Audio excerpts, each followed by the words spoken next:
పసిడి వెలవెలబోయింది. బంగారం ధర పరుగుకు బ్రేకులు పడ్డాయి. గత 2 రోజులుగా పెరుగుతూ వచ్చిన బంగారం ధర ఈ రోజు దిగొచ్చింది. బంగారం కొనుగోలు చేయాలని భావించే వారికి ఇది ఊరట కలిగించే అంశమని చెప్పొచ్చు.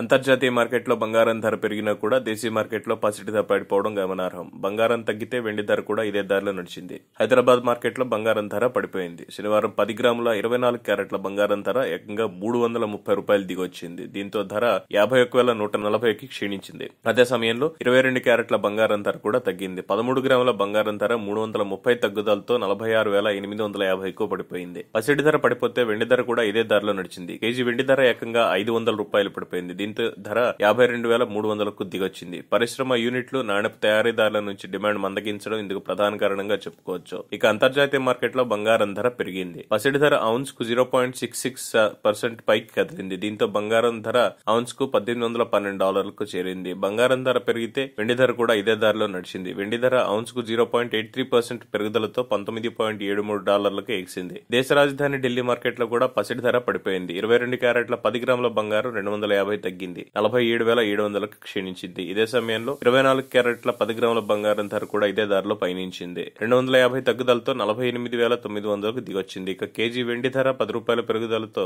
52,810కి చేరింది. ఇకపోతే బంగారం ధరపై ప్రభావం చూపే అంశాలు చాలానే ఉన్నాయి. ద్రవ్యోల్బణం, గ్లోబల్ మార్కెట్, పసిడి ధరల్లో మార్పు, కేంద్ర బ్యాంకుల వద్ద ఉన్న బంగారు నిల్వలు, వడ్డీ రేట్లు, జ్యువెలరీ మార్కెట్, భౌగోళిక ఉద్రిక్తతలు, వాణిజ్య యుద్ధాలు వంటి పలు అంశాలు పసిడి ధరపై ప్రభావం చూపుతాయి.